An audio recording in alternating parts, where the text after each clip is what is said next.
Hi. Hi everyone, how are you? It's good to see you. I got my tribute geesh on. I think you know what that means. I need to speak to Aloha Blunderbuss, please. If you can go catch a sale at Hot Topic or practice your spooky faces in the mirror.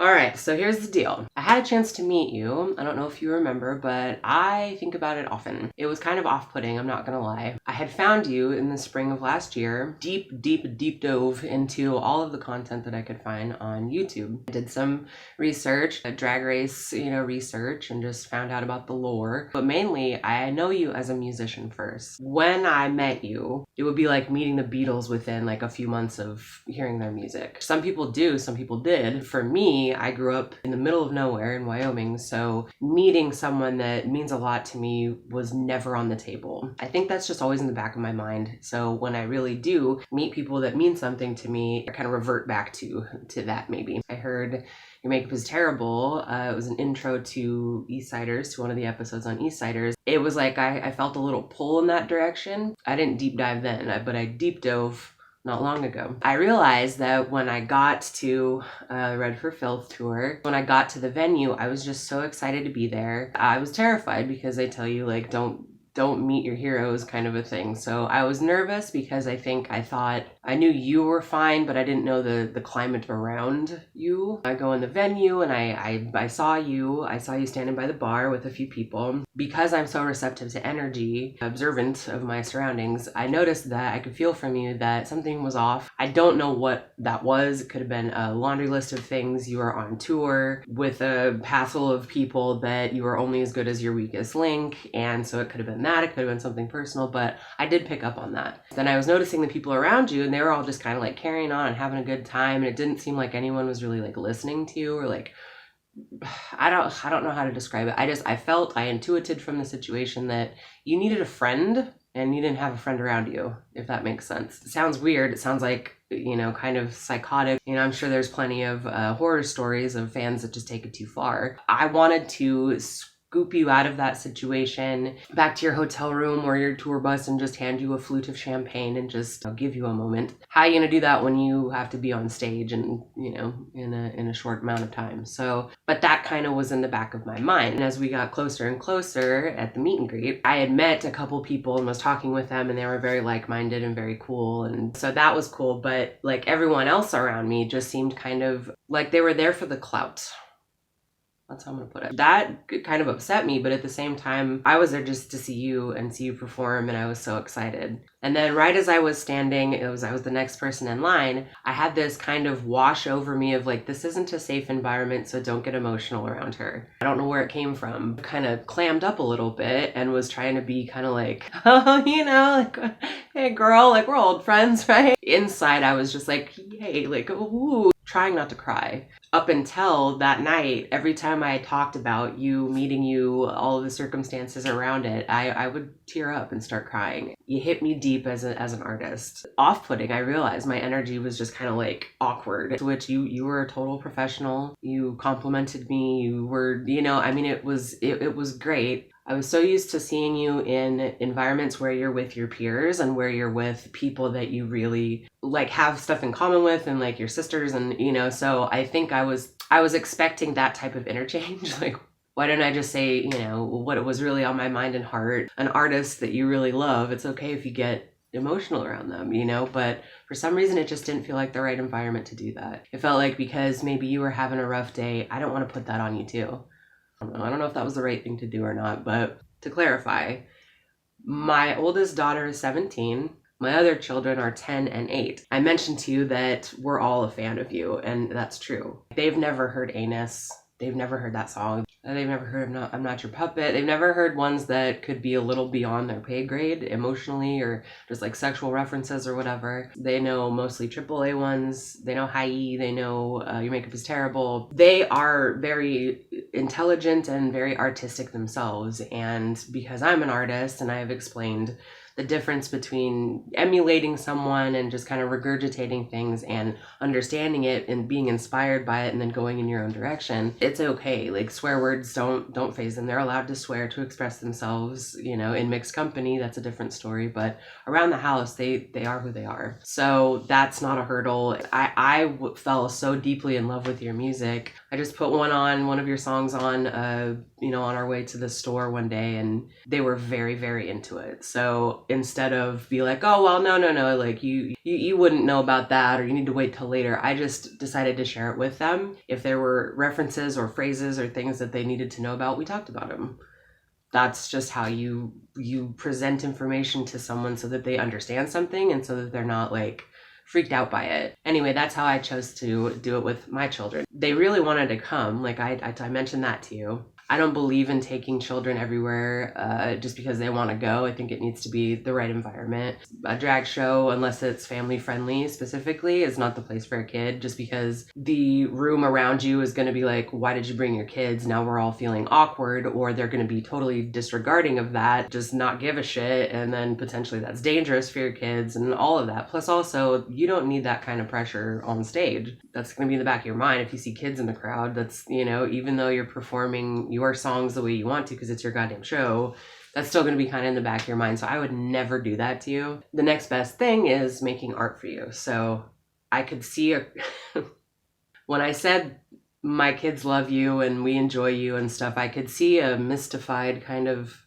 am I going to get sued for that? Kind of an expression on your face. I wanted to give you Cliff's Notes. I didn't want to talk your ear off. There was a lot more people in line. I knew you had a full show to do. Like, I was just trying to be really respectful of you, respectful of your space. Just tell you the things that I needed to tell you in order for the gift to make sense, but also, you know, but I didn't want to get too emotional. So it was kind of this weird like cha-cha that I was doing. And I'm sorry for that. I truly apologize for the awkwardness and the weirdness that I brought to the table. That wasn't necessary. And then as far as the show itself, it was amazing. It was so much fun. I love the way it was constructed like a stage play and just kind of woven with your music, past and present, the lightheartedness of it.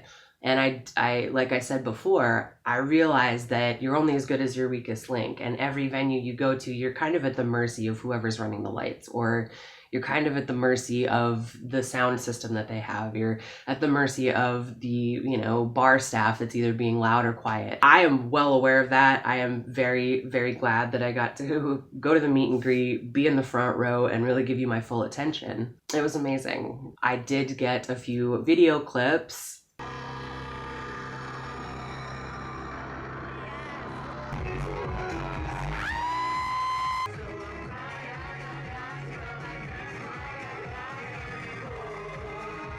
The color red.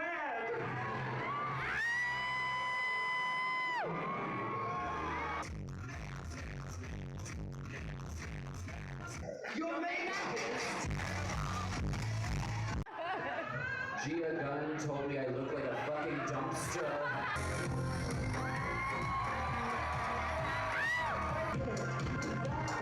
Baby, one more time. It's Evil Queen Glamatronia. It is I, Evil Queen Glamatronia. I know, I just said that. Wow.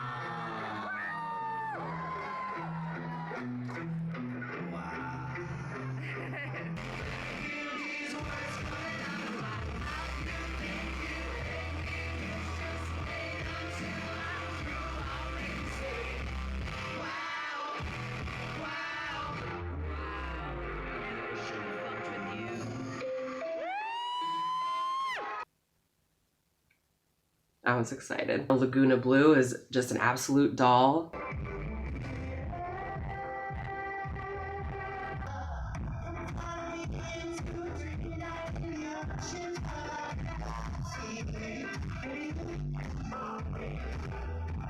I met her afterwards. Archie was adorable, and so those were good good choices. I definitely had a couple moments of there was some wasted people, like wasted when they got there. They had no business being there that wasted, and it was offensive to me, you know, as it is in any environment where people don't know theater etiquette and they just start being a douchebag because they can. So it was offensive to most of us. They started heckling and, you know, so I'm glad that they got ejected. That's a good thing. But I mean, you're gonna have that. You're gonna have that type of environment. You're gonna have people that are there just for the clout, like I was saying, just for like, oh, I went and saw Alaska and blah, blah, blah, blah. Actual fans that really love drag, that are giving you their full attention, that are, you know, trying to police people in their own way, discouraging that kind of negative behavior. The most unpleasant thing probably was a guy ran from all the way where the bar was up to the front to give Laguna Blue $1, which just seemed kind of like a ruse to get closer. So he tried to like push his way to the front, but as he was running up, he grabbed my ass. And then was like, oh, sorry. I don't know what showed on my face when I turned around. That stuff happens, like I was saying, like, that was ridiculous. I think he had been drinking and I think someone dared him to do it. Compliment, I guess, that someone wanted to fondle me, but at the same time, it's just like, if I can 100% do without, but that's just part of it. The craziest part of all of it is that was the first social gathering I had been to since the pandemic. Yeah, I don't get out much. But when I do get out, it's like I really mean it. And that's why as a Christmas present, my daughters got me the ticket and got me the meet and greet. It was such an amazing experience to go from reading this to actually meeting you. I love this. I love the forward from Jackie Beat, all of the beautiful pictures. I love connecting the dots because I didn't know everything. I don't think anyone knew the full timeline. In your own words, what really was happening in your life at that time. I opened the front cover, I saw those adorable little pictures of you when you were a baby, when you were a kid, and again, I just started crying. I don't know what that connection is to you that I have. I think I just want to protect you and protect your sensitive, artistic, observant, loving heart that I'm sure got pummeled, you know, growing up, and got pummeled in the world of drag because you have to toughen up in order to be in show business. I get that. I think I just respond mostly to the elements of you that I can see that are just purely joyous, fun, magical creation. And I love that. I love that about you. So the Red for Filth Tour was amazing, and I'm so glad I got to be a part of it. Had I been in my right mind, I would have just said the following when I met you. My dearest Ambrosia Tonkatruck, your voice is both alluringly male-toned and like a silky feminine quality. It's like wine for my ear holes. I love it. The Valley Girl kind of alien way that you talk, and I don't know if that's just your natural cadence or if that's just an affected, you know, character thing, but that's my voice for being fancy. Way before I knew of you or anything, like that would be I'd slip into that and be like, that's really cute, I like that. Hearing a queen of your magnitude using that cadence and tone of voice is very gratifying. You seem to be very generous with your fans, even to a fault. In some of the after shows, I am appalled at the way fans just run up and hit you with the selfie real quick and run off and don't even say thank you. It's like they just want to catch a picture of you, and that offends me. And so again, that I want to protect you when stuff like that happens. Slap them and be like, get out of here, you don't touch her, she's a queen. You still are extremely professional and extremely sweet and kind when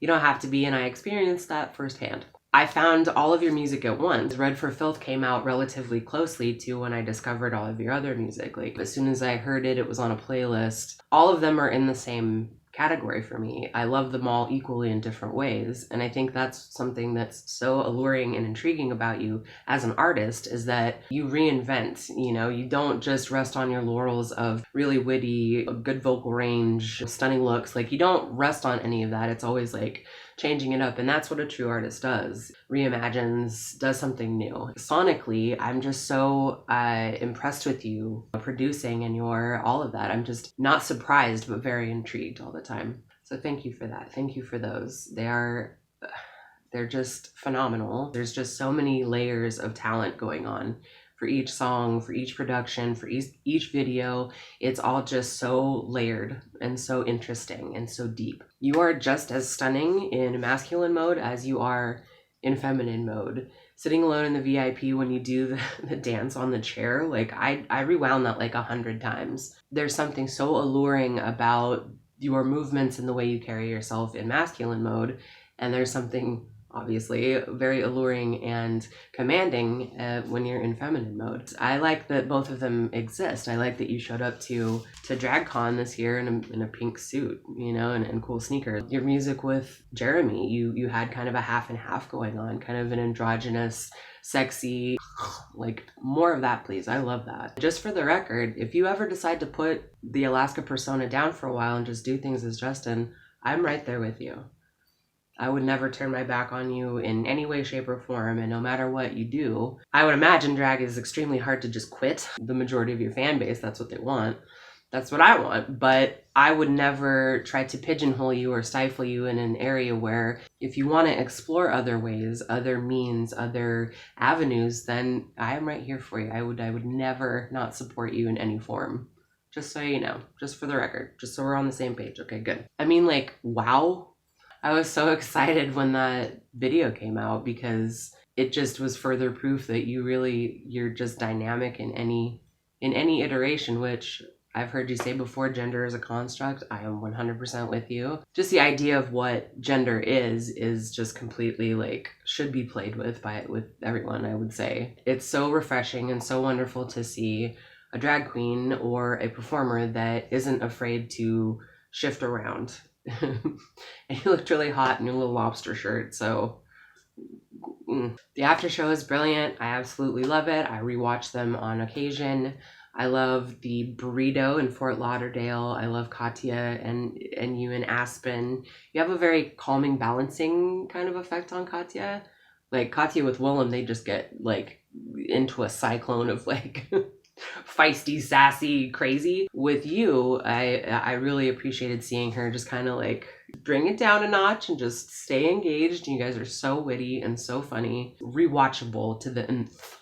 All of the episodes with the AAA girls, and I love every episode with you and Jeremy because you guys are friendship goals. Good to see that you do have someone in your corner that takes care of you and has your back. I'm sure you have others, but it's just nice to see. I love your collabs with Willem. The two of you are kind of synonymous in my mind because Willem's channel kind of let me back into drag after I hadn't seen it for years, and then you were kind of very closely woven with Willem. I love the whole Cachet of Mom podcast programming and all that. You guys are making boss bitch moves and doing whatever the hell you feel you should based on your fandom, based on what you want to do creatively and what you want to do within the Drag Race pantheon. It does my heart good to see you guys just doing your own thing and being successful at it. It's just really cool. The snatched ponytail video and the duct tape challenge that you guys did, again, just rewatchable over and over and over again because friendship goals. You guys are so glamorous and I learned things creatively. I did not know that you could frill Roush duct tape bikini top, but I kind of want to now, you know, that kind of thing. So infinitely watchable, infinitely interesting. So thank you for that. Willem is the Shira to your Katra and vice versa. I just so appreciate you guys and what you do. And within the community, it seems like you guys try to put your money where your mouth is, which is rare. So thank you. And your looks, I did a little bit of an homage today to one of those looks.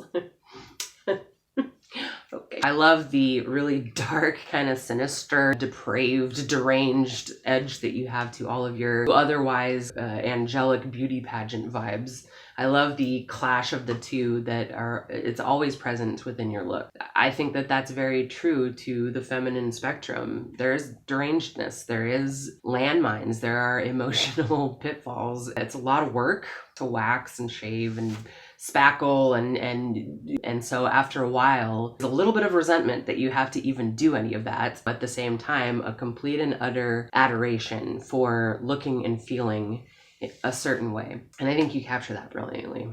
And not to mention, you are just a top drawer character actor, drag or no. The beginning of the pound cake video, the little pound cake video where you're that like pageant marm and you're just like, oh, you know, and you bump the microphone. I know someone like that. We all have met someone like that. And then you're a little pound cake. And then there's just so many different levels to your performances. Shit and Champagne, where you were Janus. Janus. That's an otherwise, potentially throwaway part that you just knock out of the park. I'm not really here and I have to put on a very fake veneer so that I don't strangle you.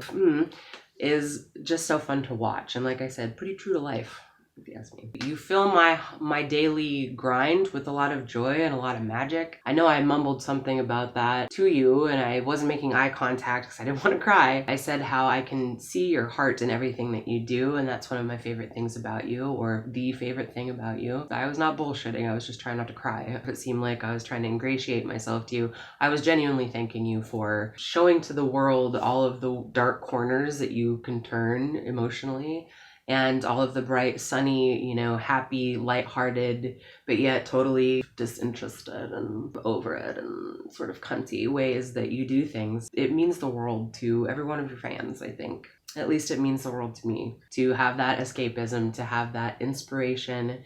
It's a constant source of delight and fun. I know now that I've found your YouTube channel, now that I have ways of consuming your art. Had I had that when I was younger, my life might have turned out differently, and that sounds weird. I would have seen someone that was just going all in and going for it and not giving a shit what other people said. Drag is like that, and that's why I'm a fan, and that's why I take the time to make videos like this, is to say thank you. Just a fraction of why the fandom is so rabid. Part of me wishes that Drag Race never happened. Venomous, kind of clawing, angry, this is my opinion, you're wrong, I'm right, kind of a vibe that you catch sometimes, or the gatekeeping, which I understand why, but it's not fun. If you're a fan of drag or you a fan of a certain queen, there should be a lot more commiserating than there is slapping people down for their opinion or for what they say or for being a super fan. Part of me wishes that the other part of me is very proud of you for rising to all the occasions that you set forth for yourself to rise to, for your status and where you are now and what you've done with that platform and with that fame. I think is really, really cool and inspiring. We both enjoy a good pair of sunglasses. We both enjoy some good leopard prints. We both enjoy the color red. Being a character and being silly to express a certain type of person or place or thing. I can't thank you enough, Miss Aaliyah Fraggle Rock. All of the things that you've done and all the things that you will do. Just to put it out there, if you ever need someone, be customer service for you and take selfies and actually let the person know if they're too far out or too far in, because